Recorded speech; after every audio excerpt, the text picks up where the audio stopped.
Podcast. Hawmie Podcast. Welcome back to the Hawmie Podcast. Today we're chilling with the photographer, the one and only Yazid. What's up, dog? How y'all doing? How you doing, bro? Chilling, bro. Thanks for being a part of this, bro. Thanks for tapping in, being on the pod, man. No problem. Because I know it's like people ain't just trying to like pop up on anything. You know what I'm saying? So it's like I don't know if I have nothing to say, so nah. we're about to see. Nah, everyone's got something to say, my boy. Come on, dog. Like even though the people who are like quiet and like reserved to themselves, everyone's got a fucking life, bro. Everyone's going through shit. You know what I mean? So That's a fact. what you been up to lately, bro? How you been? Dad life, honestly. I just been tired and being a dad, but in a good way still. And photography, I still be shooting for graph. Pretty much that, bro. Honestly, nothing different, bro. Just a lot of dad life and taking photos. Yeah, that'll keep you busy, dog. Yeah, man. Being a parent and then just hustling, like, come on, like that's 2 full-time jobs. Yeah, like, and it's 24 hours with the kids. You know what I'm saying? Like, cause our kids are damn near the same year. My son like about to be 2. 2, right? Yeah. Same with me. When's your son's birthday? Next month, the 3rd. On the 3rd? Yeah. Oh, okay. Dude, my birthday's on the 12th. Yeah. So that's funny. And then my daughter's on the 24th. So the same time, bro. Same time. Back. Bunch of July babies, dog. Some It's cancers, I guess. a bunch of cancers, dog. How is that? I mean, can you even tell as a kid? No, not really. I don't He's just think a so, lot of right? energy. I didn't even notice, like, I didn't even learn anything about, like, our, what is it called? Our sign? I almost want to blank on that. I didn't even learn about any of that until, like, later on in my life. The so, astrology stuff. Yeah. So I had a aunt that used to do, like, what she called it? Reiki and crystals and, like, from I was young. So, like, she'd have the quartz crystals and she'd be like, oh, your leg hurting. I'm going to do some Reiki on you. All of that little weird stuff. It's cool, but she was deep into that stuff. So I kind of like knew about it on like the crystal stuff, but not too deep on astrology. And then I guess, it kind of became trendy. So yeah. And one day a girl read my whole sign to me. She was like, oh my God, I like you. Like, not even like, she's just a homie. She's like, I like your energy. You know what I mean? And she was all into it. She was like, when's your birthday? I went ask your mom when you was born. And she looked up the whole thing. And I was like, I guess this is me or whatever. But yeah. I feel like with that, the astrology, it's certain things align and other things are like that's a stretch. Yeah, like the birth chart shit aligns a little bit. The things every day, like your horoscope every day, it's like you're just gonna take any message that is written here and apply it to your day. So you're gonna have that outlook on anything. So it could be something totally different, but you're gonna be like, that's what that meant, Yeah. Try to connect it. Like a placebo effect almost. Yeah. So. But it kind of like it gives people like a sense of identity though, and like meaning and shit. Like people like that shit.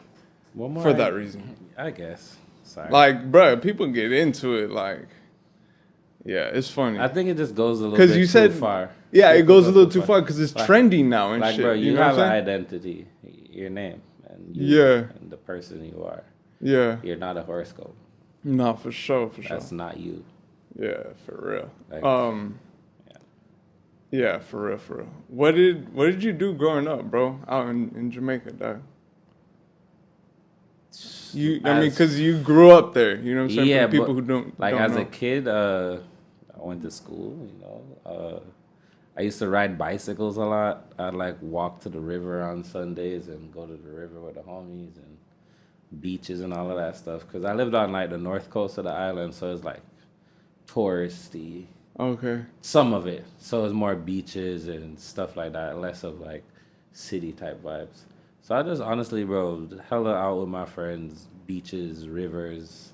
And I turned to a teenager, I started going out crazy. So hella parties and just turning up and daggering and all of that stuff. Yeah. And then I moved here. Yeah. So I moved there like 18. I moved there when I was 18, yeah. That's tight though, cause like you pretty much grew up over there.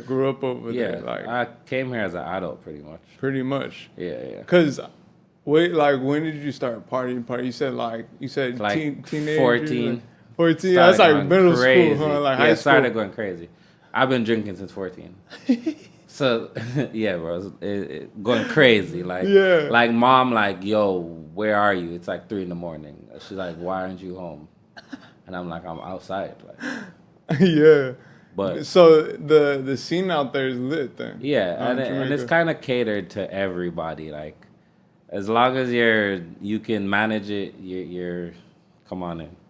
Okay, that's tight. Yeah, man. I can go to the store at 10 and go buy some liquor, bro. Yeah. For sure. That's tight, bro.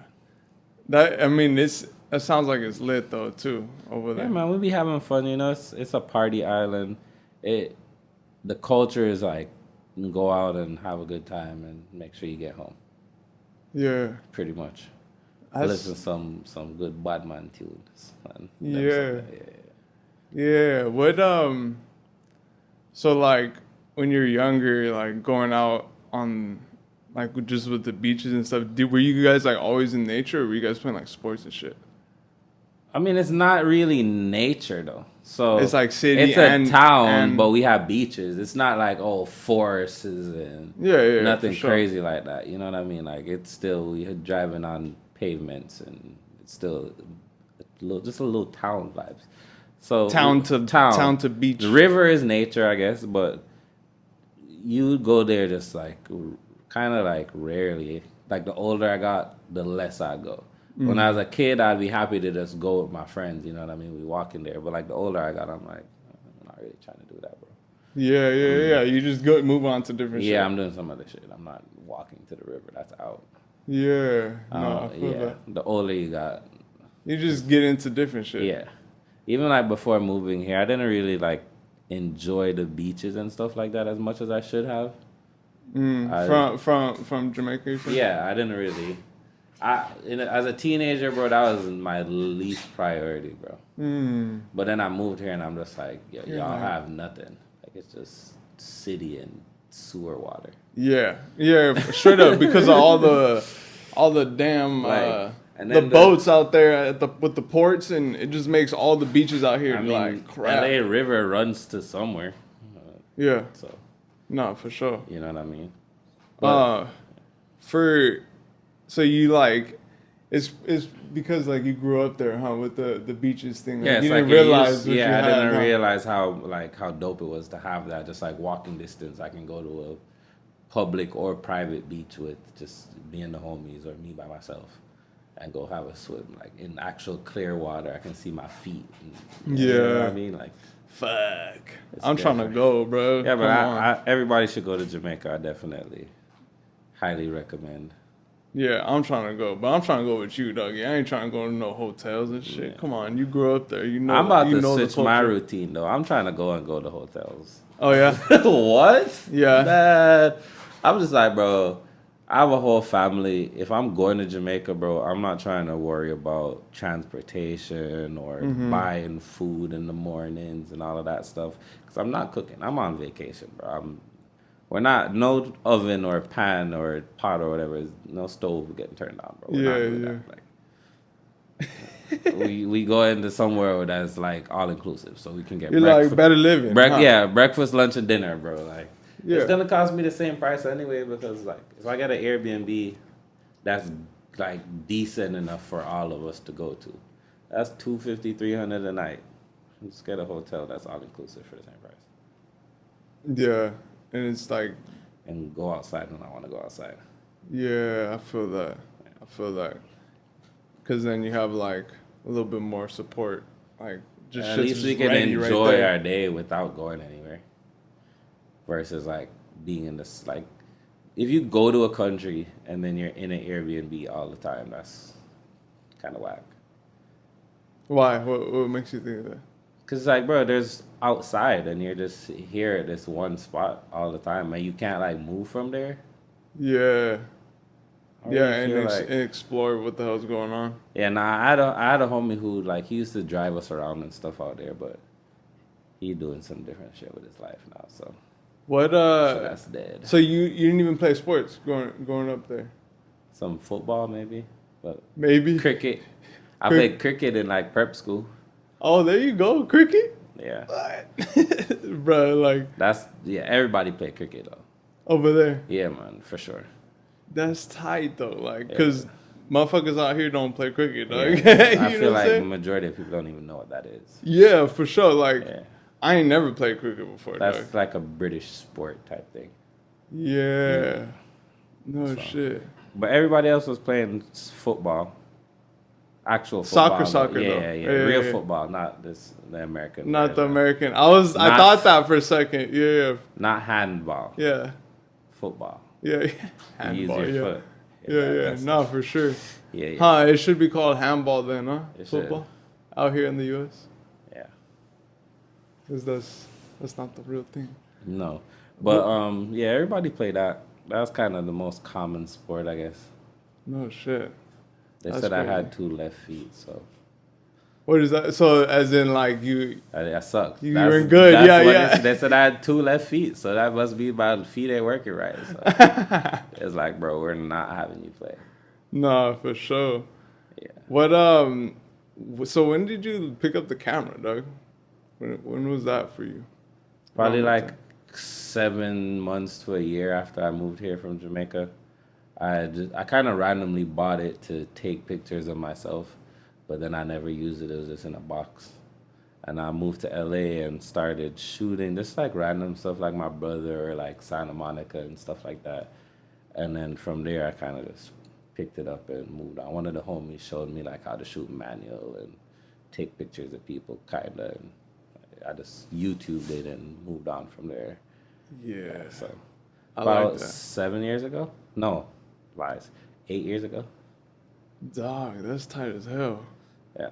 That's tight as hell, bro, because like that's really like you just made something out of nothing right there. Yeah, random, because I never knew how to take pictures, never used a professional camera before I bought mine. So like how old were you when that shit happened? Probably in your 20s? Nah. No, in later 19. Fuck. 19 maybe. That's tight. I moved here and like I was up north trimming weed. And what made you? I had a little surplus of cash and I did it. I was like, oh, I like taking pictures. I bought a camera. That's tight. Yeah. Yes, sir. Hey, what better like thing to do up in the north than trim some kush? Yeah, man. It was cool. It was cool while it lasted. But then I started actually like really becoming a photographer and I'm like, bro, why am I taking a whole day to make $200 when I can just go do a shoot? And at least I can make the same in less amount of time. And it's really tedious. Have you ever trimmed weed before? I've never trimmed. It's tedious, bro. I would believe like so. All the little leaves. Of weed, trimming a whole pound of weed is crazy. Yeah, because then your fingers get sticky, right? Trimming a whole pound of weed for 2 weeks is wild. That's what we just. That's how long it takes? We just be up on the farm, bro. 2 weeks, just up there. No, nothing really. We watching like old DVDs or whatever I downloaded on my iPad, listening to whatever music is on everybody's phones, just repeatedly for 2 weeks. Taking showers every 3 days, type shit. Oh shit! Every 3 days? That shit was crazy. Oh man, y'all were stinky, dog. We was up there, bro. It was nasty, bro. Like we'd be up there and we'd know, like, yo, are we gonna go down in a day? And the sigh of relief in the morning, like we waking up early, like, all right, yo, we out, like, yo, drive us down this hill, like, get us out of here. And we'd be going back to a little just farmer town. It was whack. But we went there and it would just be like, yo, this is amazing. Like, we're not on the hill anymore. Like, there's water. I can shower. It's TV, some Wi-Fi down There's here. There's like no running water up there, anything. The pond was dry for the first, like, 2 seasons we did it for, so it was pretty bad. Wow. So talk about the transition out here to... From what? From the Bay to out here? Or just like from Jamaica out here. Like what pushed you out here and shit? Like if you want to talk about it. My brother kind of was like, yo, one day he hit me and he was like, yo, you want to move over here? I can't like promise you jobs or anything like that, but I can get you a ticket out here, and if you like it, you can stay. If you don't, I'll buy you a ticket back home. And that was 2013. And I came out maybe like 6 months after that. And came from Jamaica, flew into San Francisco, went up to this spot called Ukiah, which is like deep north up Mendocino. Oh, okay. Yeah, all the way up there. And then from there, we moved to the Bay. And then we moved to LA. And then we moved back to the Bay like 4 months after being out here, something like that. And then I've been in the Bay for 3 or 4 years maybe. And then I moved here 2017 or 2018, one of those. I can't remember. Oh, shit. So I've just been moving around over here in Cali a little bit. Yeah, from the Bay to LA and back. But it's an interesting transition, bro, because this is just a different world from like where I'm from. Like I'm from just a small, like it's third world. Like it's everything is very much more like simplistic and just, I don't know how to say it, but like it's kind of still like ghetto. So like I'm just used to like ghetto, like but Jamaica ghetto, like it's different, bro. Like it's just a different world, bro. Like what you aspire for here and what somebody for Jamaica and in Jamaica aspire for is like years away. Like a Nissan Altima is like, I'm that nigga. Like you have a Honda Civic, bro, like you're like him. Okay. You get what I'm saying? That's aspiration though. That's like, yo, bro, like you're the teenager and they're like, man, I can't wait till I get a job and I'm making some money, bro. I can buy me a brand new Honda. Yeah. Like that's what they're looking at. Like it's such a whole different world. I come over here and it's just like, yo, you can do whatever. And there, you're not doing nothing unless you know nobody. Like you gotta have links to move around and stuff like that. Yeah. So, do you ever like plan on going back and like live, or do you think you planted here for good? If I get my bread up right, when I get my bread up right, I'm out. Taking my family and we're going home. That's tight. I'm gonna get a nice house and just just live it up over there, bro. Oh, okay, I like that, bro. That's tight as hell. For sure, bro. I like that. That's tight, bro. If I touch 1 million, I might be out of here for good. Like, never come back. I might get 1 million and just be like, yeah, that's it, bro. This is gonna, like, I can live off of this for the rest of my life in Jamaica. I'm not touching U.S. soil again unless, like, somebody pay me like $600-700 an hour minimum, man. Like we're not even touching the flight, bro. Like, yeah, we're Jamaica. Like what? Nah, 500,000. I might start considering it. Yeah, because 500 is a lot. Like I go buy a house for 100, and I can live off of 400,000 for a long period of time in Jamaica. Because mind you, I still can run business out there and do a lot of extra stuff, bro. So like I rather do that, honestly. It's way more simple, bro. Like it's so much less that you can't even clog your mind with all the things you're gonna clog your mind with over here, bro. Because over here, everyone has everything and you see it all. So you're like, yo, I need this, I need to do this, or you know what I mean? You start comparing certain things. But when you're out there, everyone's just so on a level, bro. So it's like I see what you mean. Cause like everyone out here is like, they flossing their shit. You know what I'm saying? It's easy to compare yourself to other people. You know what I'm saying? Everyone does that now, just regardless. Still, you know what I mean? It's still happening out there, but it's like, bro, do I care about somebody flexing on me with a Toyota Mark X, bro? Like, they don't even sell that in America. Yeah. You don't even know what that is. That's the car to have in Jamaica right now. Is a Mark X. You don't even know what that is, bro. I don't. That's a China-made car that only sells in China and third world countries. Like, bro, your flex is a... What is this? What are we doing, bro? Like, yeah. So sure. I'm going to come out here. I'm going to just do some nice shit and enjoy the island and do the stuff that y'all don't really care to do. So I'm going to go to the beaches and all of this stuff because y'all too... They're doing their flexing, you know what I mean? Everybody in Jamaica scamming now, so... Yeah, they up to the scams, huh? Everybody a scammer, so. So they scamming their own, or they scamming across seas? Oh no, man, they're scamming everybody here. Yeah. They call it white people crime. That's what they say. That's crazy. They go through the phones, huh? Bro, they on the phone, they in your emails, they in your phone, they on your Instagram. They're the text messages that we get, huh? Everything you can think of, they're doing it. Yeah, for sure. They're intercepting your invoice to whatever company you're sending it to. Nah. And telling them, hey, don't send it to this email. Send it to this other email. Oh, nah. They're going crazy. Yeah, I ain't trying to get no scam. Nah. Come on, dog. Get that away from me, bro. That's always like a... Yeah, have you ever got scammed before? Nah. No. Shit, not that I know of. By the weed man. Of some booth? Yeah, that's being scammed, I guess. Huh?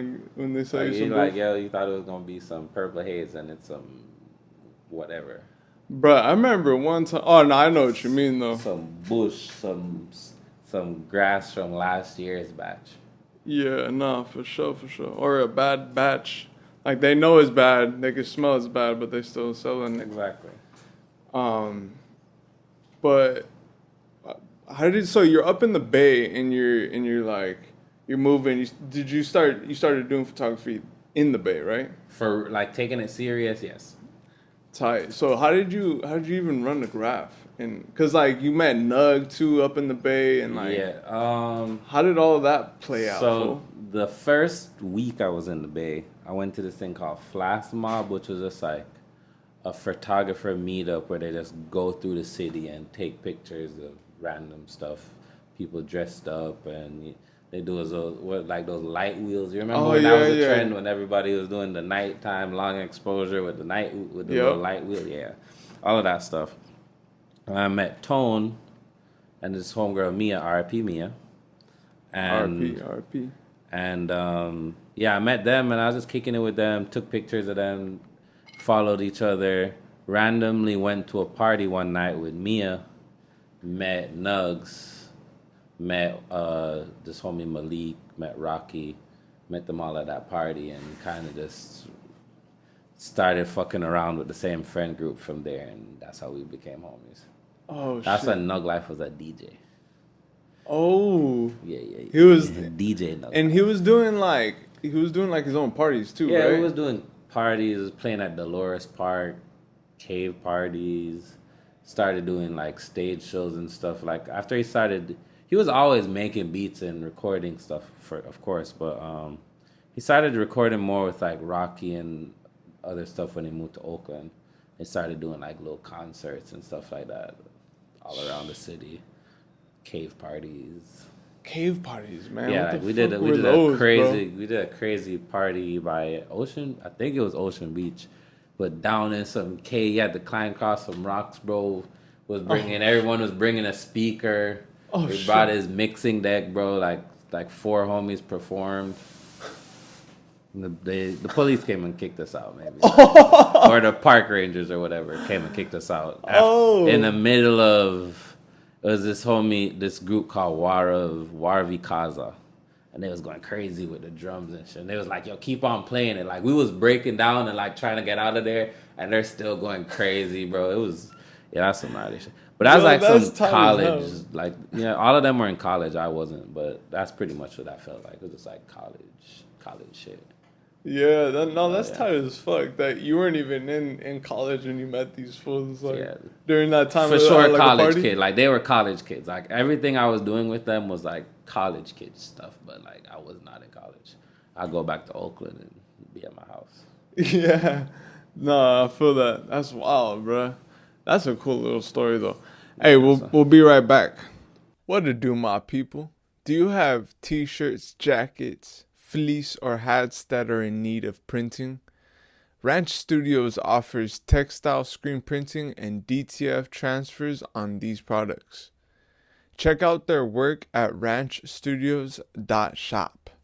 To get started, send an email to ranchstudios23@gmail.com or call Fred at 562-650-0606. If he doesn't answer, then reach out to Todd at 562-754-8892. Now back to the podcast.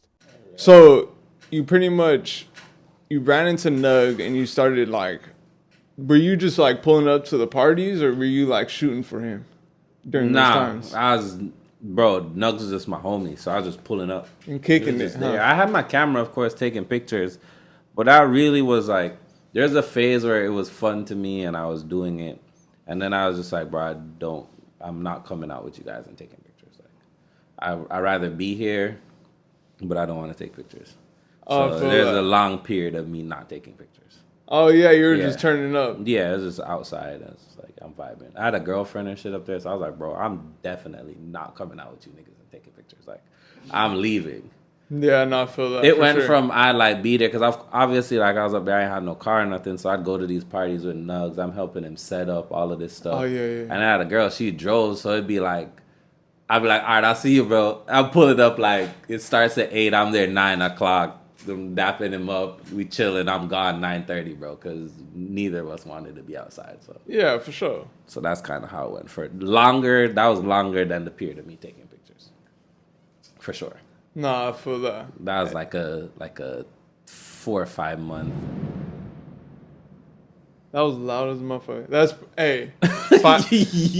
fireworks. Yo, wait, that's fireworks, bro. That shit sound like some World War explosions, bro. Hey, July 4th is right around the corner, my boy. That's what all that is.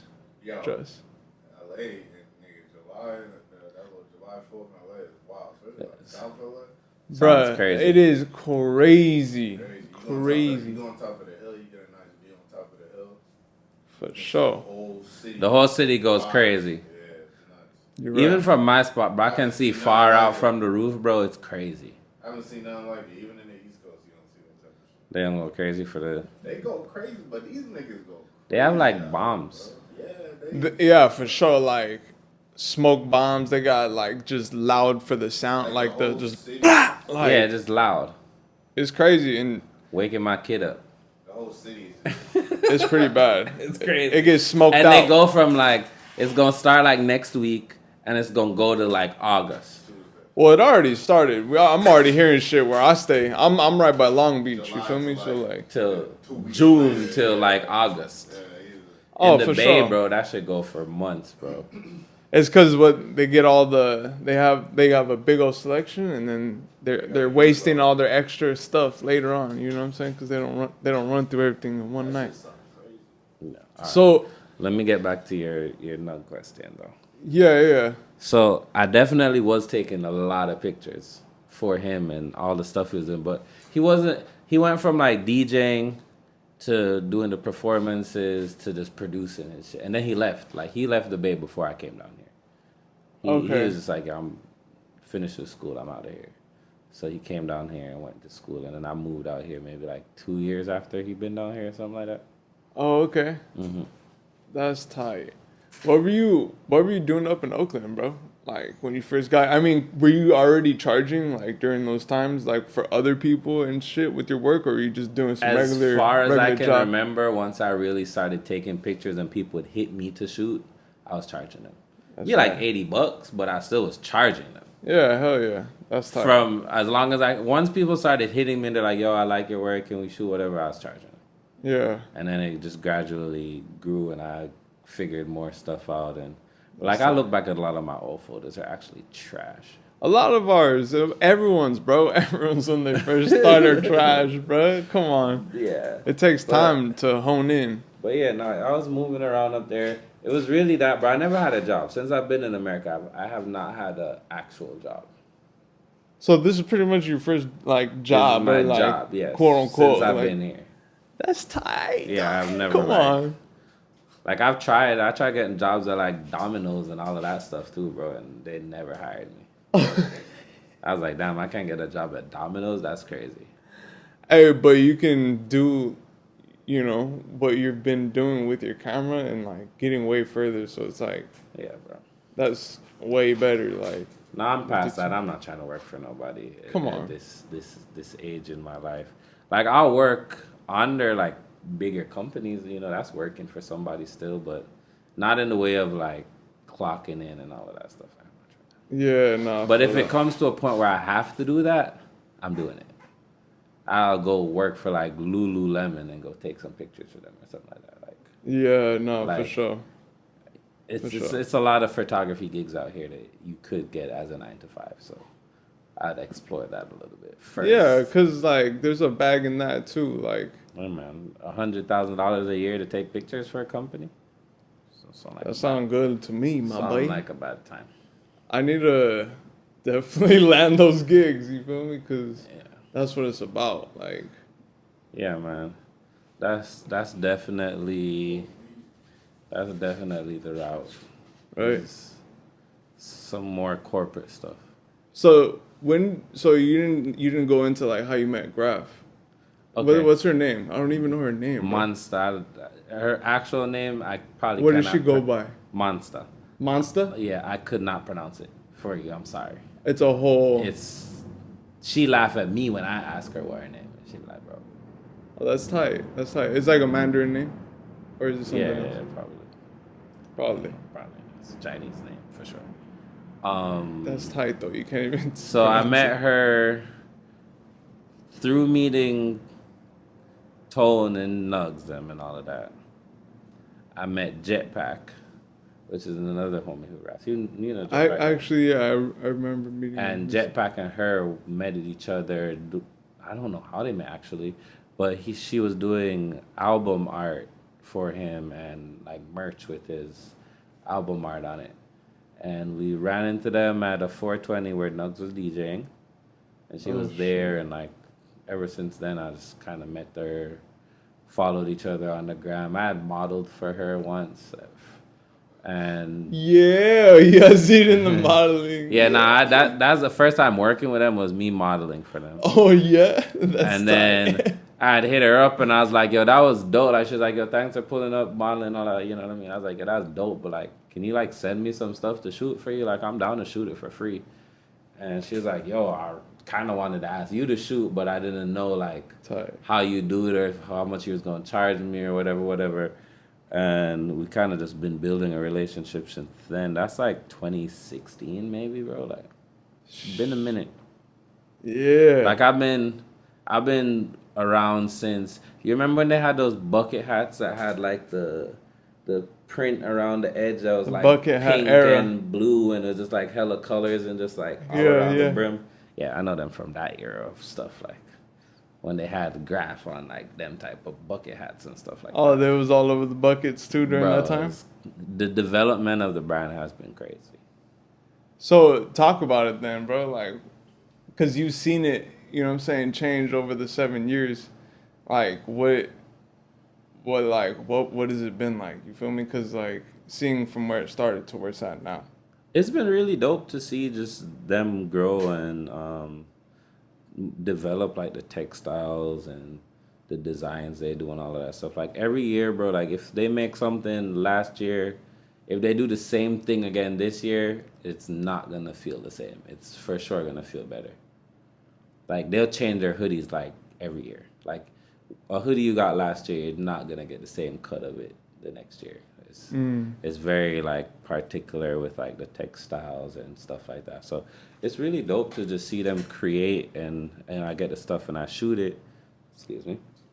But I get the stuff and I shoot it and it just be dope to see every box be just something else that wows me. I just be like, wow, this is dope. Or you know what I mean? Like they really be going hard with the designs and all of that stuff. Yeah, no, for real. When I first started seeing the work, I was just like, what is this? You know what I'm saying? It's like, it's out of this world in the U.S., you feel me? Because this shit ain't sold here. You know what I'm saying? It's like everybody brand here, you're going to get like a Gildan or you might get a Shaka Wear shirt or whatever, you know what I mean? But like the quality of them it's not comparable, bro. It's not, because like the stitch work with Graf is insane. Yeah. Like patches. Yeah. Like patches on t-shirts though. Yeah. If you go to the garment district right now, to a screen printer company, it's only screen printing. And ask them to get a patch on a t-shirt. They look at you crazy. You say, go to a... they're going to send you to the patch guy. Then they're going to send you to a pattern maker. And tell them to hook it up. Like, you're not going to get it just like, hey, we can put some patches on you. We can embroider your t-shirt for you. Yeah, they're gonna charge you an arm and a leg for all of that stuff out here. No, for sure. Yeah, man. I mean, if you guys don't know by now, I mean, obviously, some people don't know, bro. That everybody follow me. Majority don't know. Well, majority don't know. Yeah, you would say because it's not sold here, so it's like, how you gonna know about it? Oh no, you know about it because you know me. Yeah, like, that's true. It's on a need to know basis right now. If you know me, you'll know about it. Do you think they'll ever be over here? At some point, I do think they will. We've had conversation about it multiple times. We're gonna try to do it before COVID, but then COVID hit, so that's different. It changed things. But the last conversation I had, they're trying to open a store in Shanghai, so America's store is probably not gonna be priority. Yeah, for sure. Yeah, because that's their market. So it's like America is dope, and it will take some time for them to become a staple out here. Whereas as far as like China, they're solidified in their market. You know what I mean? Like, that's their market. No, I feel that. I mean, I said this to other people, but I'll say it again. But it's just like, when you think about it, it's like graph. Like, it's totally like an English word sold in a Mandarin market. And like, but it's deeper than that too. It's a hip hop at the end. Its essence. It's a hip hop inspired brand, made in China. But the marketing of it is American culture. Fully, like, they don't have photos of Asian models wearing graph. Yeah, that's unique. You could count on your hands how much photo shoots, at least I've personally seen, that they have done with Asian models. It's less than 10. They stick out like a sore thumb then. Yeah. Well, no, we for sure changed the whole culture in China.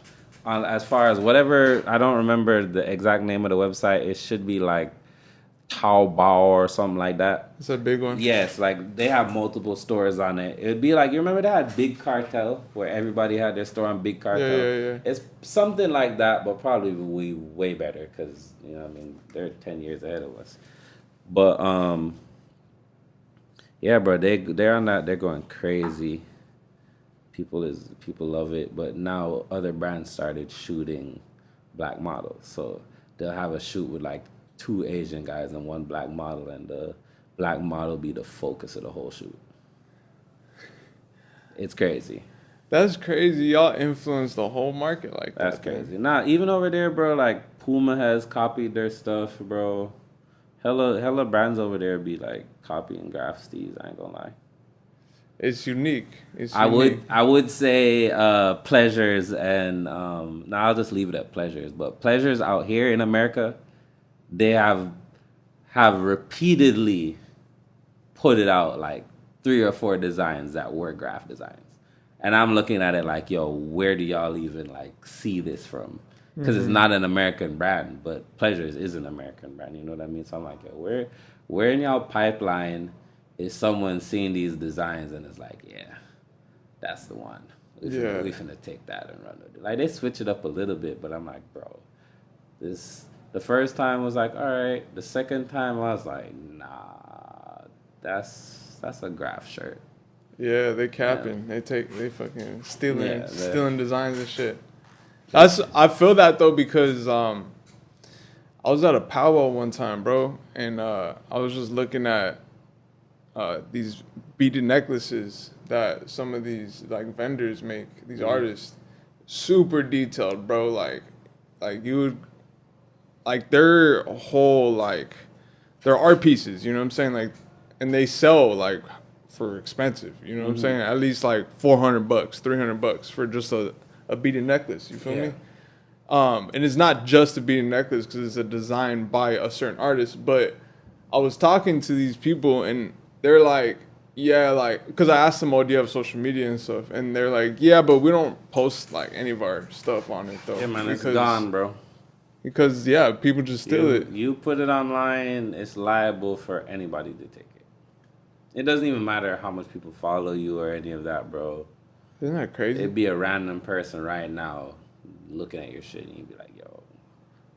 it almost makes me like not want to post my work and just only like go like old school and like do it like only in displays, only in photo exhibits. This is the only time you can see my pictures, and then just zap my page like and only post like things like my podcast or stuff like separate because like I see what it's exactly what you mean. When it comes to photos though, it's like if you don't put it out there, bro, someone else is gonna do it at some point. Like no idea is gonna be stuck to you, bro. Yeah, for sure. That photo right there, someone else has a photo that you could say looks just like that, and I don't know it. You know what I mean? Even in design, when they literally pay people to scrum the internet and look for designs that these and take them. That's not like, fashion. I love my brand page.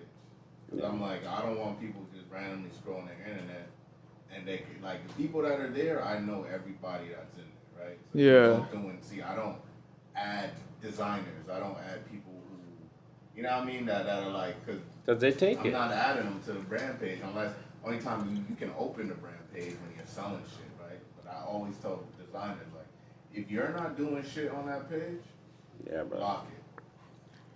Oh, for sure. But that's it really matters, bro. Because with photos, like, bro, if they take your shit and put it on a T-shirt, sorry, wait. Yeah. No, for sure. Wait, let me do.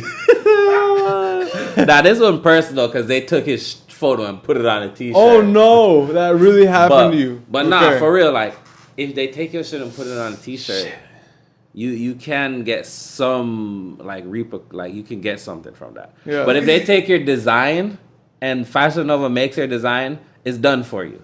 Like you cannot sue Fashion Nova for cutting a dress the way you cut that dress. Like it's not gonna happen, bro. You know what I mean? Like Fashion Nova is gonna sell every piece of that, and you cannot afford to fight Fashion Nova over that design. But when it comes to your photos now, if they put it up and you got it copyrighted, it's just like Fashion Nova, you owe me a check.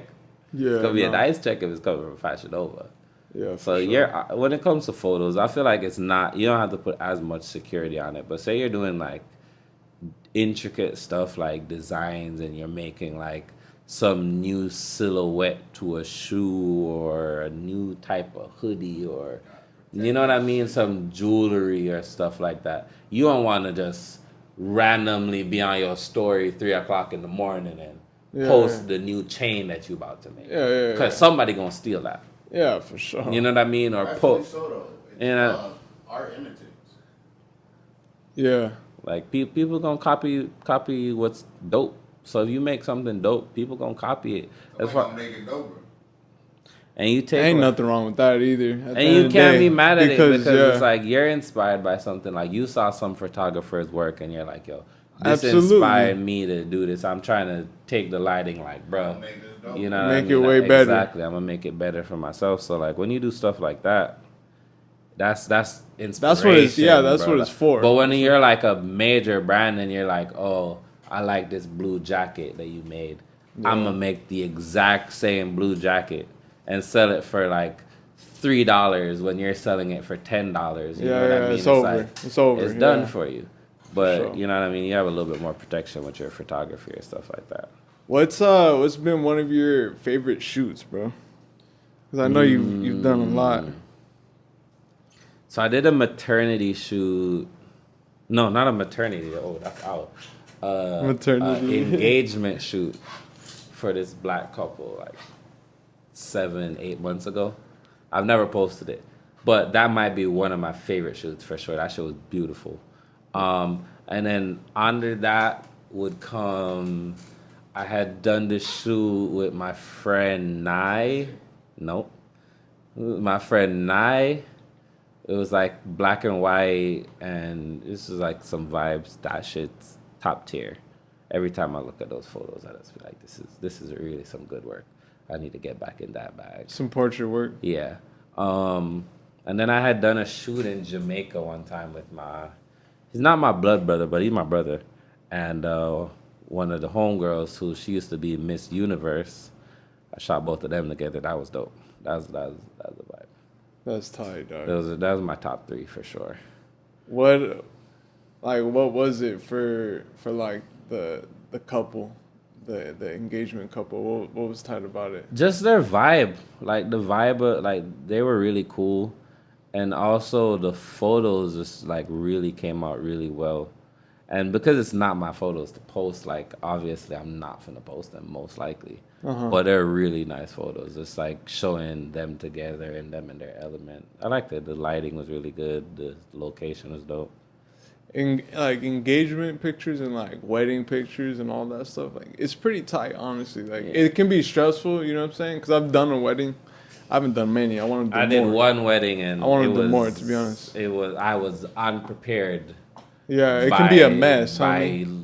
Bro, this is when they had no rechargeable battery flashes, so it was 4 AAA or AA batteries or whatever. You know what I mean? The whatever those flashes were called, I forgot them, but like that's what I was using for that, bro. So you take 40 pictures and your battery's dead, bro. So oh shit, it was whack. Man, it was mad whack. But weddings can be tough, bro. The photos came out all right. I'm pretty sure like the family, maybe now they look back at it and they're like, we wish you had better photos for the wedding.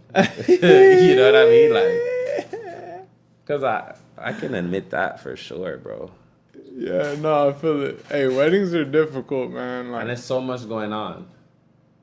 Yeah. It's just everyone, everywhere.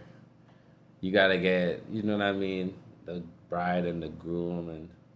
But it was 2 of us, so it was cool. But then I had actually assisted one wedding. It was way easier.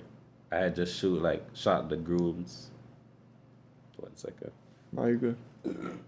Excuse me. That motherfucker was building up. I only shot the grooms though, so it was hella easy. I did like backup photo of the family and everybody eating and stuff like that. I just gave her my card and she copied it and that was it. So that was cool. But thinking back on it, I got finessed because she paid me like $150, and I feel like she might have got paid like $3,000. Yeesh. Yeah, for sure. I should have at least got like 5 bills for assisting that whole day, bro. That's out. Oh yeah, he was there the whole day. Shouts out to you though, Shawty, you finessed me. Sometimes people take advantage. You know what I'm saying? It's tricky. This business is tricky, dog. Yeah, it's tricky because sometimes you got to take advantage. You got to take advantage so you don't get taken advantage of.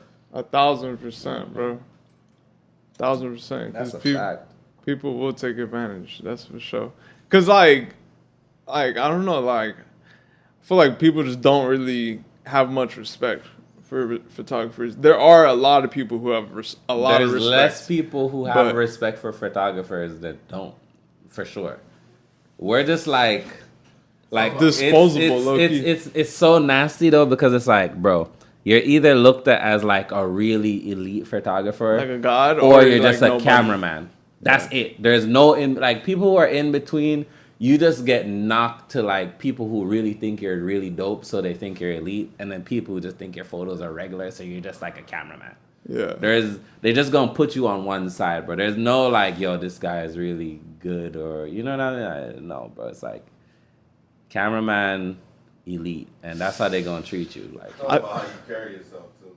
Facts. Yeah, right. If you carry yourself as a cameraman, you're gonna get treated like a cameraman. For sure. Nah, for real. You carry yourself as an artist, somebody that that you tend to get disrespected when you start running around on some paparazzi shit. For sure. Yeah, no, I feel that. I'm not gonna knock it. I feel like we all start from there. And you learn from there, but that's not somewhere you stay. You know. I'll talk. And 9 out of 10 people stay that way because they don't know. Even long talks with Yazid is like we talk about. There's a whole nother level. Like right now, this is the pits. Even the people that are shooting big gigs, they're still in the craft pit because they haven't reached that tier of. There's a tier of this shit. You feel me? For sure. That when you're talking about measuring work and you're actually getting paid. You know what I mean? Thousands of dollars a day for this shit. Whole different game. A homie up and they're paying you $800, $600, $700. Yeah. Now companies are breaking you off $15,000 jobs for the day. Yep. But they don't talk about that. Mm-hmm. People don't talk about that level of the game because that they love everybody at the craft. They love everybody. Like they're not gonna tell you.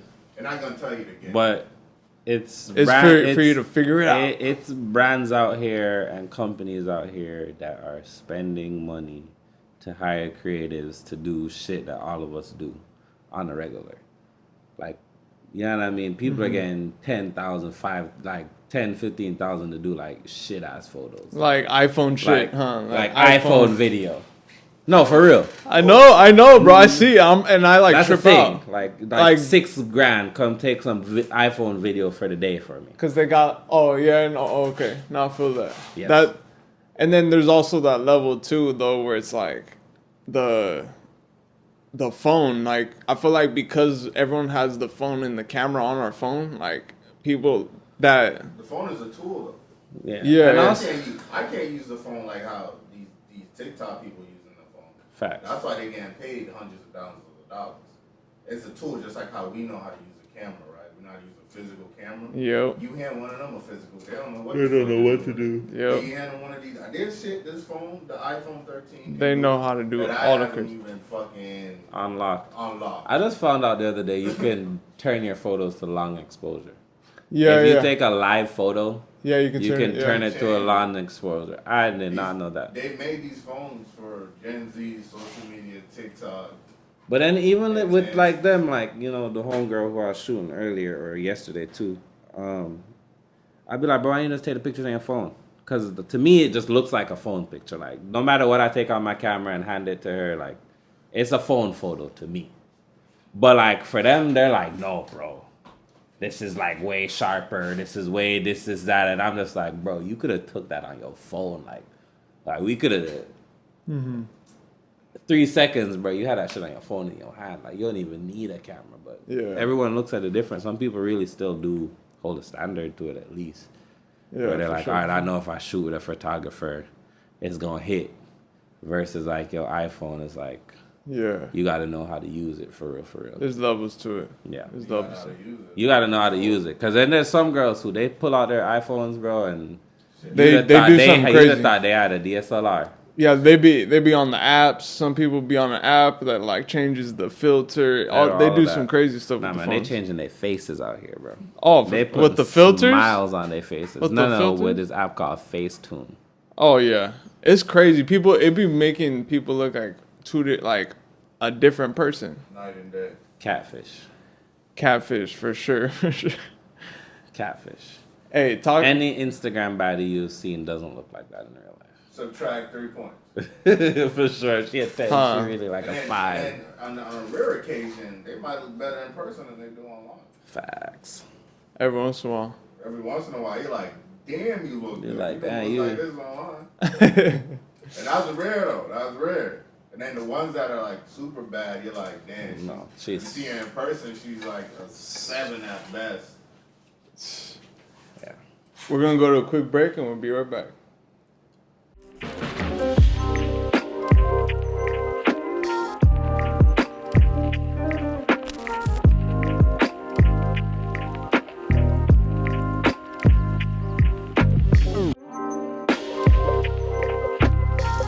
Hawmie Podcast. Hawmie Podcast. Talk to me about the one time that you took shrooms and you knocked out at a show, bro. I didn't knock out because I was on shrooms, bro. That story is a total lie. That's not what happened. Man, I'm spreading lies, lies, knocked bro. out because I had on a heavy ass jacket in a hot room and I had no water. I was dehydrated, bro. Okay. Of course, I took the shrooms, but it wasn't the shrooms. Like, I wasn't in there, like, tripping out, and that's why I fell out. No, bro. We took shrooms. Yes, that happened. But I was in there and, like, bro, like, all right, imagine you're in a venue with, like, I don't know, probably had 300, 400 people in there, bro. Oh, and yeah. they're playing sweaty drums and all this energy from them singing and all of that, bro. And I'm in a thick bomber jacket plus my T-shirt. Nah, hell no. I have dreads, so, you know, that's hot on the back of my neck too, bro. I'm in there, no water, bro. I went to go get water, and I think they didn't have none or something like that, bro. Like it oh, so I'm in there, bro, and I'm like, yeah, bro. I knew I was gonna pass out. Yeah. Okay. See. Yeah. Yeah, that makes sense. Then it wasn't the shroomies. No, it wasn't the shroomies. You didn't take no like heroic dose. No, bro. It wasn't because I overdosed on shrooms. I was just tripping so much at whatever. No, bro. I was just hot. Yeah. And dehydrated. Hey, that makes sense. And probably high. High like as hell. Weed high though. Like. Yeah. Nah, were you like tripping like in your mind though at the time? Like, I wasn't tripping at all. Crazy. Like, I wasn't tripping at all.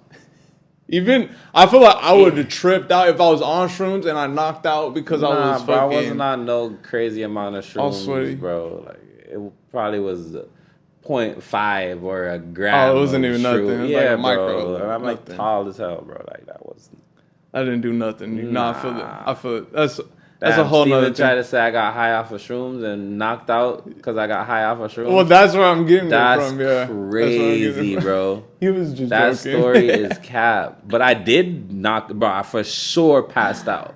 But I knew, bro. I was standing up and I'm like, yeah, I'm fading right now. I need some water, and like. I'm looking back to see if there's water in a bottle on the ground type shit, bro. Like, I'm like, I need life right now. And there was like this lady sitting on a chair behind me. She got up and I was like, all right, this chair is here, bro. I turn around, someone else is sitting in the chair. So like, I feel my legs doing this. I'm parched. I'm in the bomber jacket going crazy. Like, yo, drip forever, bro. Like, dripping, bro. And like, I turn around, bro, and I just remember turning back around and waking back up, and it's Steven looking at me crazy, bro. Like, I'm in Steven's arms, bro. Like, he's like, bro, you big as hell, bro. You're heavy as fuck, my nigga. Like, and then he brought me over to a chair. Someone brought some water to me. I took that jacket off, and bro, I took the jacket off and instantly went down like 20 degrees, bro. Like instant cool off, bro. For the drip. And I was fucking myself up, bro. I should have went there in like a t-shirt. Like I should have went t-shirt and hoodie. Damn. And called it a night, but I was like, oh, we on jacket. Damn. Heavy jacket. Passed out. That shit was stupid. Talk to me about like your top 3 directors or photographers. Do you even have any? No. Do you even have any? You're in your top? But I'm gonna tell you something. I think who you rocking with right now? Because I feel like, bro, there's so many that I don't be remembering these people's names, bro. But there's one dude that he showed me, sick as hell. I don't even know how to explain the work though. It's like super editorial, but like cinematic. It's a Gibson Hazard. Nah, Gibson Hazard is direct. That's direct, and I fuck with Gibson Hazard. He's dope. I mean, I'm not gonna say he's like my favorite director. Like that fool is crazy. Like honestly, I don't even know half of these directors. So Hazard is straight. Thing who made Gibson Hazard dope is the VFX. Oh yeah, for sure, and the sound effects with it too. So Gibson Hazard is his direction, but also his VFX. He has VFX partners, right? So like, whoever's doing his VFX, it's crazy. Helps out his direction. Yeah, 1,000%. And like, if you got a unit who's even on set while you're filming, that is like really, on the. Oh yeah, but all that is done in pre-production. For sure. Making sure everything is put together. It's all pre-production for sure. Especially on like how detailed those videos are, like Gibson and shit. So back to your answer. But you don't even know these people's names. I just follow a few photographers who I fuck with. But honestly, bro, I do not have any like established photographer or like people like that dude something Lepelli or whatever, the dude who took Tupac in the tub. Like people are like, oh my god, this is God. I have none of those, bro. Yeah. Like I never was. I just see people's work and I'm just like, yo, this is dope. I like that. You know what I mean? Yeah. And I'll go off of that. Like there's this girl, she does 3D art, photography, and directing. Her name is like Georgia something on the ground. Bro, crazy. That might be my favorite person to look at. Like it be just out of the world. Like it's not just like, hey, I took a picture of this. Like, no, she's putting these people in a whole world of their own, like some 3D design type shit. I like that type of stuff. That's cool to me. Yeah, I can't really tell you like my favorite photographers. I don't really think I have none. Me? Yeah, right. I would say you consider yourself in 2019. My favorite photographer. There you go. Yeah. But specifically that period of me. Why? Because it was just greatness. Like, I was hella hungry. It was just different movement. I was like, what would that be? Pre-COVID, bro. Yeah. Like, it was a whole different world, bro. Like, yeah. It was popping, bro. Like, as far as doing being an actual creative photographer at that point, bro, you could get anybody you want in front of your camera. You could do anything you want, bro, and it's just like vibes. And then COVID hit, and then I had a kid. It's like I'm not out just shooting random people anymore. Like, that's out.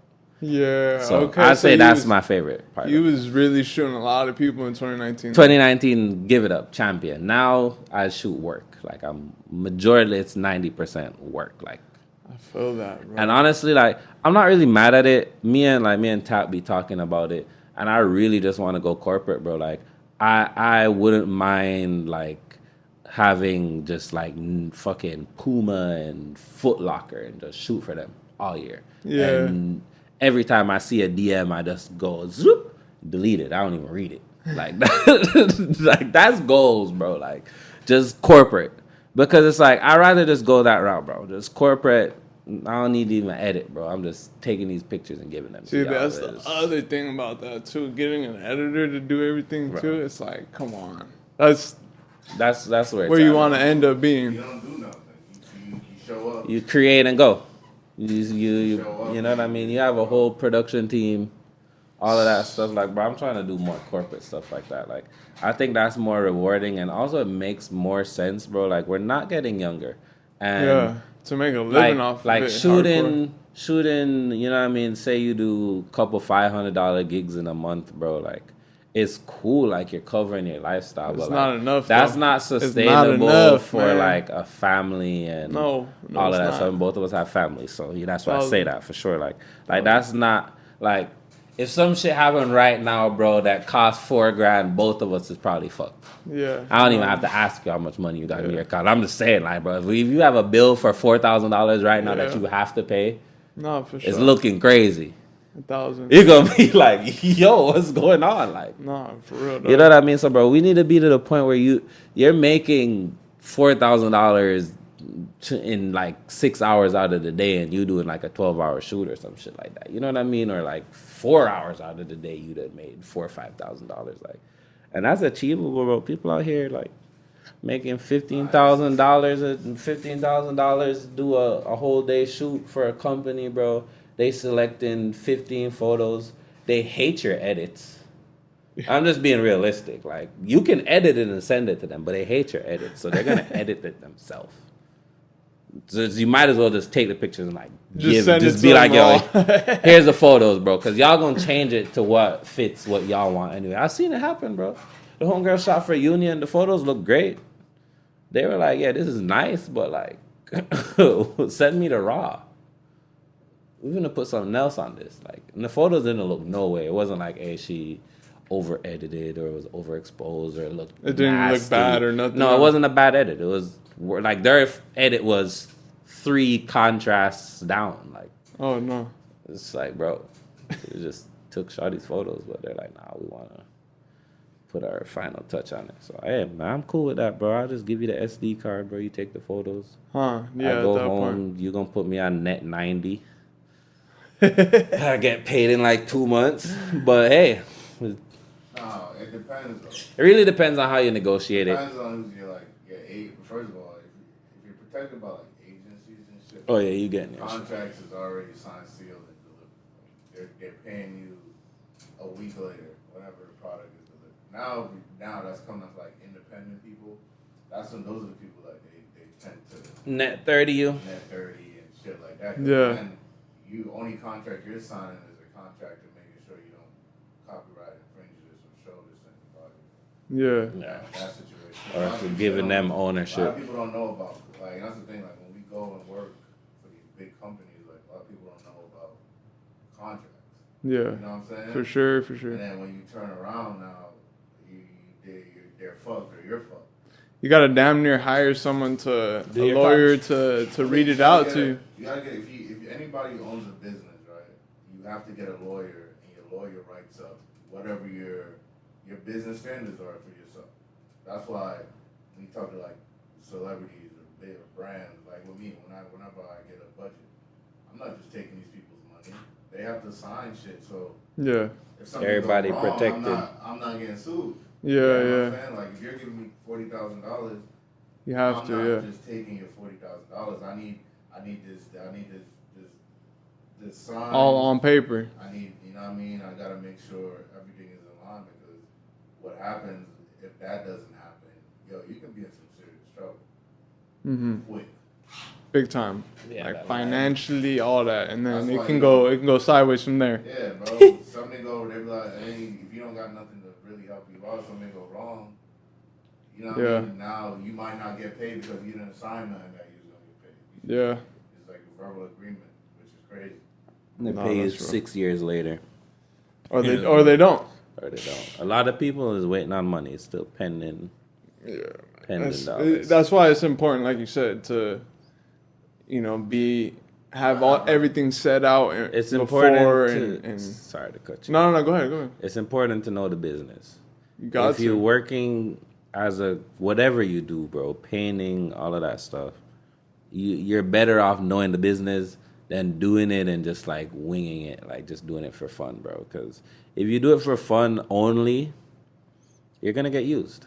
You're gonna get used because if you're good at it, people are gonna notice that, and now you're like shooting everybody's music video for $0 or $200 or a pound of weed, not even a pound of weed, an ounce of weed, or random things that you're like, I'm doing it for fun, so this is valuable to me, but this motherfucker done built a whole career. Yeah. You done helped out with the visuals for two years or whatever, and like for all you got off of that was $10,000. Now they're working on that right there. Now they get on and their label is not like you get on a label, bro. A label is not gonna pick you over whoever it is that's already in their registry. Like for sure, they're choosing that all of the times. But 1,000%. also, bro, don't aspire to shoot music videos. Do some other shit, man. I feel that way, bro. It's hard to say, bro, that, though, because like musicians, there is a certain tier of money in music video, right? But like, it is I talk shit about music videos all day, right? But you also have to respect. There is a certain level of people that it's respectable. There's people are getting good money in it, but it's not as big as saying you want to go and shoot commercials, bro. Brands. Yeah, you make way more money. All right, let me say that. why I say that though. I say that because personally, bro, I don't really like working with artists. Like they're not it. Like unless you know, like if it's somebody you know, like all right, I'll pull up and shoot Nugs or whatever. I know him like personally. Outside of that, that's different. Like you can always create with people you know, but when it comes to like these random people booking you and stuff, bro, it's like there's people out here who really are getting the bag and all of that. But when it comes to anything under that, it's like they're slutting you out, bro. Yeah. They're like, bro, I got $2,000 for you. Can you come to Hollywood Hills and shoot this? But hey, can you bring lights and 6 models? And can you bring snacks and an art team? And then they pull up and they're like, 2 hours late. No, 4 hours late. They don't want to perform. And then you go home and they're hitting you the next morning and being like, yo, when can we get this music video? This song drops tomorrow. Yeah, and you're like, it's not realistic. What? Like, no, you could have told me all of this before the shoot and I could have prepared myself like, all right, bro, this is going to be something I got to bust out and get back tomorrow. You there like, yeah, man, tomorrow I'm going to go kick it with my kid. Now you in your house editing fucking Lil Durk's video all day. When you want to be out with your kid. That's what I'm not doing. Yeah. Like, that's like, yeah. Because, like, they're not, yeah, for like, sure. they're not, for sure, when it comes to, like, people, like, on the level we are at the moment, when it comes to people like us, they're not necessarily trying to shell out money that they could give you, but they're not trying to do that. Yep. When they start reaching out to people who are, it goes back to the crab pit. When they start reaching out to motherfuckers in the crab pit, bro, they're like, bro, I'm getting 30 grand to shoot this video. I'm trying to give this motherfucker 5 and pocket 25 for myself because the label done fucked up and gave me the budget, or they gave my manager the budget, or whoever it is. So once it hits them, bro, you're getting the least percentage of the actual allocated budget. Like, so it's music is like, it's tricky. Music is a nasty. Like, I've been working in music for almost 2 years, right? Just working with like different labels, and I ain't gonna lie, man. Like, it's eye opening because you learn a lot, but you also see what's going on. And I'm not talking about just pulling up and shooting Joe Bob. You know what I mean? These niggas are signed to Atlantic. Yeah. All the big labels, big labels, right? So you see that and you have these conversations with these people. You kind of get the in and outs of it, but then you sit back, and I tell you this all the time. I call him my man. I'm like, yo, these motherfuckers. They had you right. 6 treatments. Have me tight, right? Uh-huh. And I'm like, bruh, these motherfuckers don't care about they don't care about nothing called time. Yeah. They don't care about nothing called, and the most valuable, there's 2 things that we have in this life that is most valuable. Time. Your time and your freedom. And they don't give a fuck about either of them. Neither of them, bro. So that's what gets me upset, you know, as an executive producer and just like a director. It's just like, bro, like, the fuck is going on? Yeah. They really, man, there's only like 6 artists that are lit that they're giving these big budgets to. That means there's 6 directors that they're giving all the budgets. Yeah, put the numbers together. Goddamn, and how many are there like filmmakers trying to be directors in music videos and shit? So it's like, they don't get. People think, oh, they tell you this lie, right? Do 1 million music videos and you can become a commercial director. That's bullshit. What about the guy who's on commercials that never did music videos? Yeah, that part. The pit tells you. Yeah, bro. Come on. Pit tells you gotta do 1 million music videos before you can become an advertising director. It's not true. I feel like if I were to tell like a younger person doing videographer directing, I'd be like, bro, learn how to go commercial. Because if you can master the same 5 years it's gonna take you to grind up in the music game, bro, you grind out 5 years like doing some commercial stuff and trying to really get in there and like put the same amount of effort into it, bro. By the 5 years, you're making way more money than whoever is doing music videos. You know what's crazy though? It's hard to tell a young kid that shit because the music shit is the cool. It's way more cool. So it's like you're gonna be cool. You're gonna be like, oh, I'm suing whoever from wherever. You know what I mean? But it's like from their hometown is like drooling, bro. Like, bro, we standing next to WizKid. Like, people are like, oh. I'm like, bro. People thought I made it because they saw me beside WizKid for real, and I'm like, bro. Y'all have no idea of how this goes down, shit. bro. Yeah, like, nah, 1,000%. Like we shooting something or somebody telling us he don't want to have no videos of him smoking, but 90% of the time he was smoking. The most fire shots had to take it up. Like 90% of the time he was smoking, but like we got there and he was like, bro, don't get too much video of me smoking. That's hilarious. I swear to God, like no kidding. Like that was his word. He looked at bro and he was like, bro, we don't need no shots of me smoking or the blunt or none of that. But like the whole time, bro, every time the camera is on him, bro. What the fuck? I tell my DP just keep shooting, bro. Damn. It was crazy. That's wild. Hey.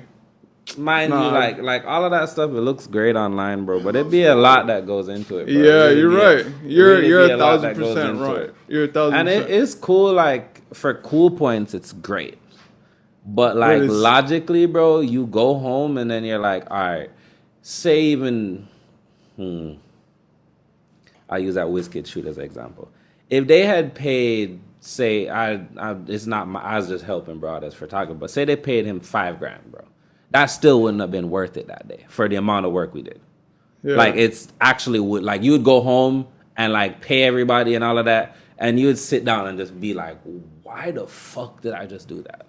Yeah. And that's $5,000. So it's like, that sounds like, oh my God, that's a big ass budget. But like, bro, the amount of stuff that we did that day, like, yeah, that's a big it's budget. just like, and then they hit him the next morning. Asking for edits. How's the video looking? Yeah, it's looking great. It's looking great. I'll send it to you. you. How is it look? Not that, hey, can we, how is it looking? They're expecting that you done, hey, it's 10 in the morning. Yeah, bro, got up at 7 and he's been on this new finishing the shoot. He's been finishing this up. Finishing the shoot at like 2 a.m. in the morning or some shit. We got off at like 2, bro, or something like that, bro. Nah, the people really got the nerve, man. They really got the nerve. Nah. Film or digital for pictures? Now me is gonna say film, but 2019 me would be like, bro, get your stupid ass film camera out of here.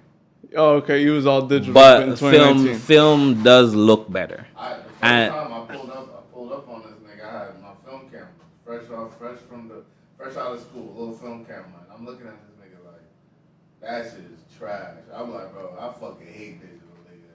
And this nigga look at me like, bro, you don't even see what you're shooting. Yeah, like you don't see it. You got 37. Like I didn't even know it had 37 photos till one day, like way after. He's like, yeah, 37 exposures out here. I'm like, bitch, you here at 37 photos, bro. Like you can't see what you shot, and you have 37 photos. Like I was trashing it for months, and then I got a film camera. And I got a point and shoot first, bro. And I was like, it starts with the point and shoot. I was like, oh, this is nice. And then I have like the SLR one I have, and I'm like, okay, this is cool, but it's still not even like comparable to like, he had the AE1, and that's just like way more manual, like way more like vintage, like lighting, and it taught me to now if I go shoot digital, I can shoot a nice digital because I learned so much. Manual film, right? Yeah. It helps me. It also helps me out in my cinematography, right? When I'm looking at something, because when you take a film photo, it imprints. And I was telling him, like, I know how my photos are gonna look when I shoot the film before I even get them developed. I'm like, this is because you remember it. And it's like, bro, when you it's the back of your fucking brain when you it's like a fucking fucking a stamp. It's like, and the majority of the time you get the photos back in like that's exactly what I took. That's exactly what I for took. Sure. But I didn't understand that, so I was just like, bro, I need to see these 1,000 pictures I'm taking. But since I started shooting film, bro, way less photos on a shoot. Bro, I'd be on a photo shoot and they'd be like, bro, that was fast. I'm like, dude, I'm not here to take 1,000 pictures. Like, I need 30 good ones of this look. Next one, 30 good ones, and that's just because I'm doing like the brand stuff, bro. Like. I used to be sending Graph like 1,000 photos for some shit that I could have easily sent like 400 photos for. Yeah. And 400 still be too much because, bro, honestly, a lot of the times, bro, I send in them photos, bro, like just for like selection, and she picking the first photo. Yeah. Like, here you go, first photo out of the look. And I'd be like, I shot 30 God more damn, photos you didn't even use all those other ones. Yeah, no for reason. Sure. Yeah, it'd be that way. People don't be sharing all the stuff that we make for them sometimes. No, it'd be funny that way. It makes sense though, because it's like, bro, how much content can anyone consume or put out there? Like, bro, I don't realistically need 30 photos. Nah, yeah, 1,000%. Like, you know what I mean? Like, for sure. Like, I need 5 photos. Like, that's why I love film. Like, when I took, even though I thought 37 was a lot. I even got a film camera that shot 8 photos, and I was just like. I was at 6. Like, all I need is 6. Because you slow the fuck down and you really understand, like, you're on a limited time now. Like, you can't be. You know what I mean? You gotta slow bro. When you slow everything down, you can see shit. It's the same thing with life. Like, when we start just moving through shit, like, damn, nigga, I forgot my wallet at home because I'm moving too fast. Yeah. Moving too fast. No. Yeah, bro, that shit easy to happen. Even like, Film makes you understand your frame, right? And when you looking at even the 35 millimeter we shoot on those cameras, them shits were created for motion cameras before they were created for photos. I didn't even know that. That's dope.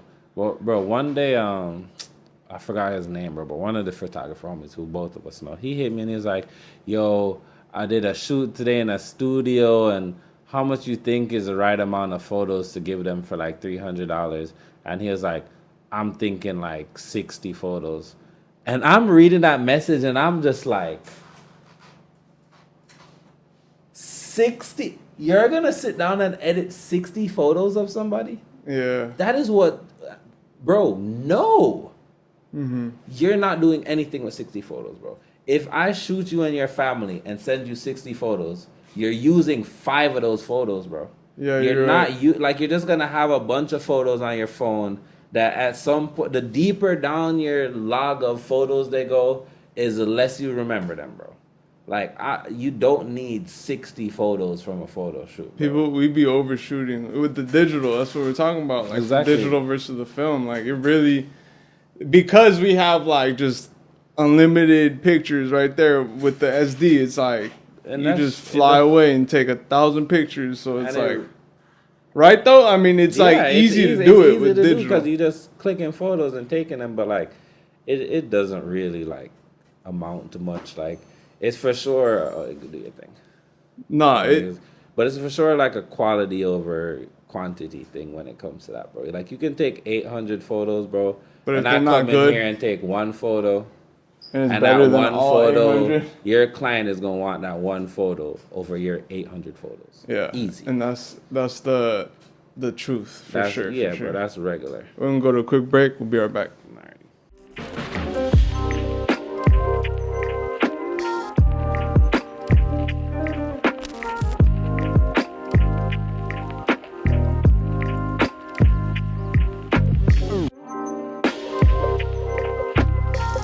Hawmie Podcast. Hawmie Podcast. Indoor or outdoor shoots? What's your indoor. I like being God. You like controlling the lighting? Yeah. But outdoor is dope for film. Yeah. You can't really mess up a film photo outside unless you're like ass. Uh-huh. No, I feel what you're saying. Respectfully. Yeah. That light meter in the film camera actually means something. Yeah. The light meter on my digital camera, that doesn't mean anything to me. Like, it doesn't, how you would think it's supposed to work, like, oh, it's in the center, so it's good. Like, I've never seen good lighting when my light meter has been in the center ever. At least lighting that I like. But with your film camera, when all fails, bro, you just middle up your light meter. You'll be good. You'll at least, you'll pass the test, bro. Like, you get your focus on, you'll pass the test. You know what I mean? If you're more like into it, you can definitely tweak it and do way better. But if you want to be safe, bro, just follow the freaking light meter. Nah, 1,000%. That's the thing, but that's what I'm saying. Everybody's shit is safe. The same. Because it's safe, but majority of people are shooting. They don't know how they shooting point and shoot bullshit. Exactly, I was about to say, majority of people shooting film are for sure shooting point and shoot. 1,000. And they're just doing it as like, oh, a hobby, like, oh, I'm going out for the weekend, I'm trying to take some photos, or I'm with the homies, so I'm trying to take some photos. Photographers, niggas that don't know nothing about nothing, they just click the button on the camera and it looks good. They take care of it in post production, which is nuts. That is nuts. Have a great product first, and then you can do a little bit to it if you want.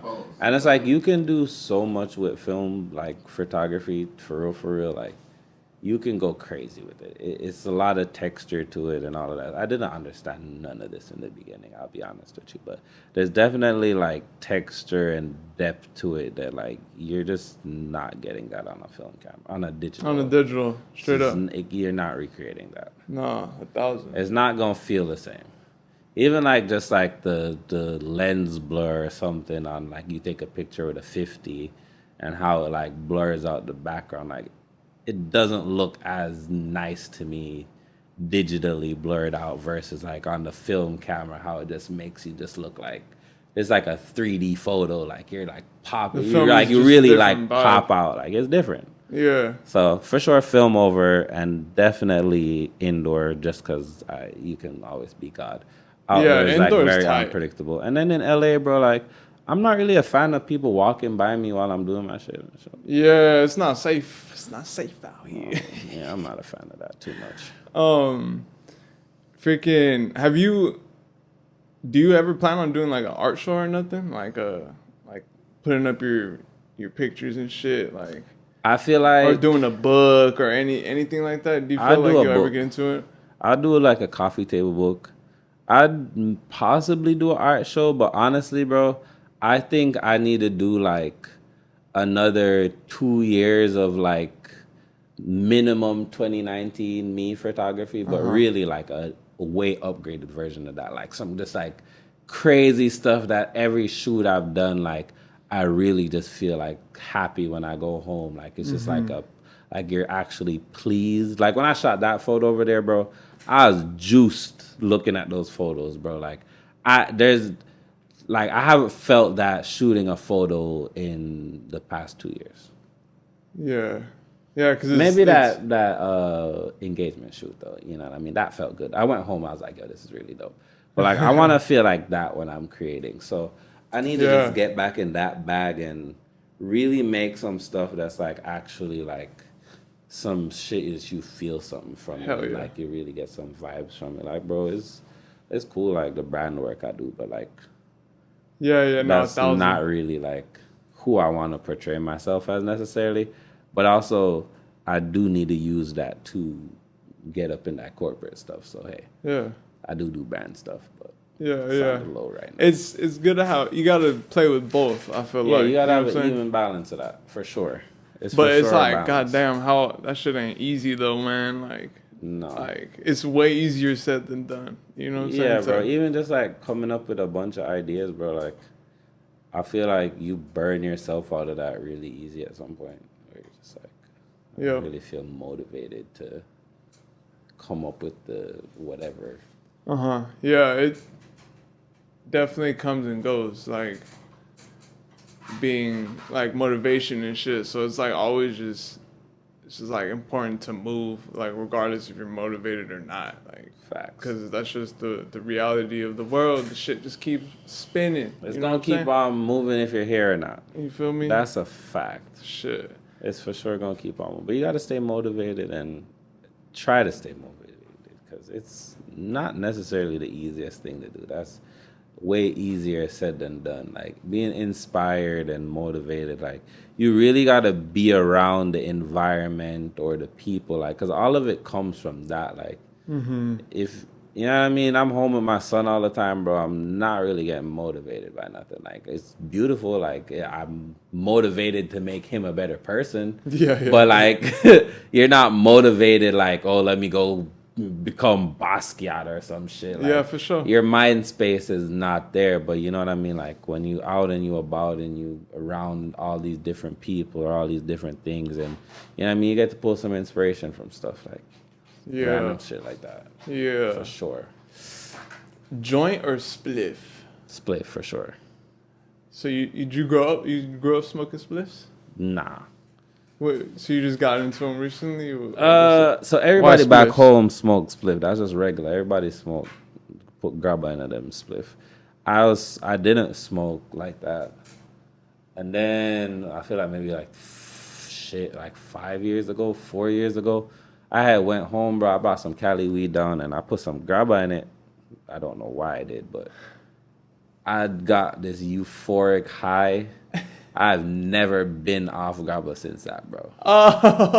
It's crazy. Before I used to just smoke like Ital joints or whatever, just like straight weed. But then, bro, I hit that grabba with some Blue Dream, or it was some random weed, bro. It was over. And I was like, yo, this is the best thing ever, bro. Like, people really be fucking with it. Really be fucking with the spliffs. Yeah. Spliff over blunt too, like for sure. So it's like not as heavy as a blunt. Yeah, bro. A spliff is straight, bro. You vibing. You get the crazy little head high. Hey, man, I like it. You get like energy from it? Or nah? Or is it just a head high? It's a head high, bro. Nah, I feel that. You just feel all the blood rush to your head. And you're just like, oh, I'm high as hell.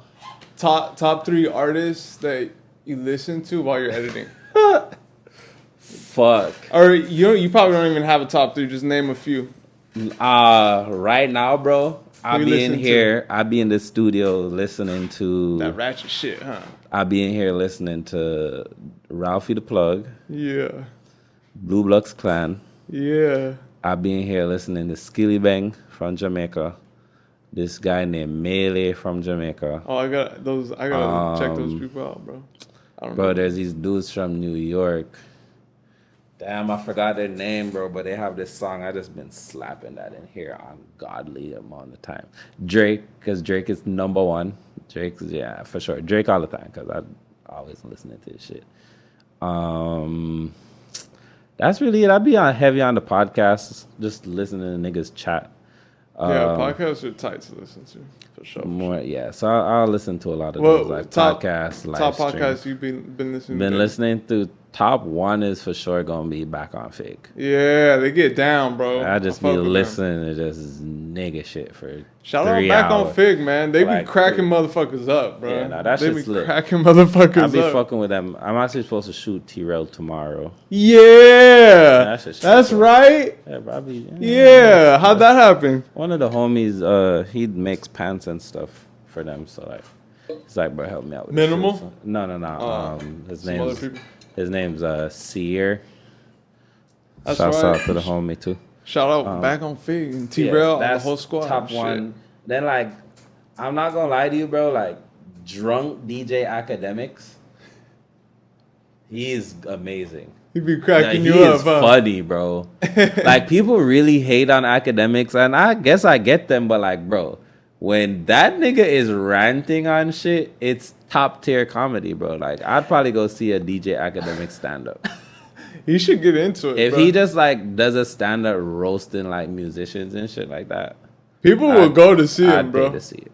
Cause like people hate on him, bro, but it's like they don't realize this motherfucker's trolling. He's joking. He's like, joking. He's joking on these motherfuckers, and then like once he sees like that they're upset, he goes even harder, homie. He's like, forget it. Like, I just feel, I'm a fan of that. Motherfuckers take shit too serious sometimes. And like a majority of the things niggas be saying don't be that serious. Yeah. It doesn't need to be taken like some scholar is saying some shit. Like, bro, this is a nigga on the internet, bro, talking to himself in a room. Like, crazy. Shut the fuck up. Like it if you like it. Don't like it if you don't like it, bro. But that's it, bro. Like, you can go watch something else, bro. Like, if you want to go watch Teletubbies or some shit, bro, like, go watch that shit, bro. But like, no. And then let me see. 3. I wouldn't say it's a podcast, bro. But I be in here, bro, and like one thing I do, like, it's a random thing I like, is just like gang banging culture, like vlogs or shit. Oh, you so, like, dive in on them vlogs. Or like there'd be more like a docu-series. It'd be mad interesting to me, bro. Cause like, I'm not from here, bro. So like, I see this shit, bro, and I'm like, yo, these niggas really out here just like, it's a whole different world, bro. Like, everything means everything. And you're like, what the fuck? Like, for real. Like, niggas be out here serious about this banging shit, bro. That should be serious. Like, you know what I mean? That should be crazy to me. So I watch like docu-series on that shit. It'd be interesting to me. I'd be like, damn, bro, y'all niggas don't even own nothing over here, bro. Like, what are we doing? Like, we need to fix up. So that's my top 3 BS's to watch. I like that. It'd be that, and I'd be in here just slapping tunes, music, bro. Yeah, that's right. Hey, my favorite shit for sure. Thank you, man. Thanks for holding the space down and letting me come in and chop up an episode. Do you have any shout outs though? No problem. Shout out to you, bro. I appreciate you. Shout out to the homie Tap. What up, Tap? Shout out to my mama. That's hilarious. Nah, shouts out to my mama for sure though. And shouts out to everybody out there who, hustling and doing their thing. Like, I hope y'all get to y'all goals and shit like that. Cause that's what we about, getting to it, bro. Gotta make sure we get to them goals and really achieve what we have in our mind and shit like that, bro. Cause ain't nobody gonna do it for us. 1,000. Yeah, man. Shouts out to y'all, whoever watching this. Shouts out to Steven. Shouts out to Nug Life. Yeah. Shout out to Nug, man. He's the reason why we connected. For real. For sure. Man. Oh, yeah, man. And then where can they find you on Instagram? It's KingYazid, but the A is a V, so KingYVZid. Perfect. Yeah. Just want to let everyone know. Go ahead. And then, just don't forget to like the video, subscribe as well, and we'll catch you on the next one. Peace out. Yeah.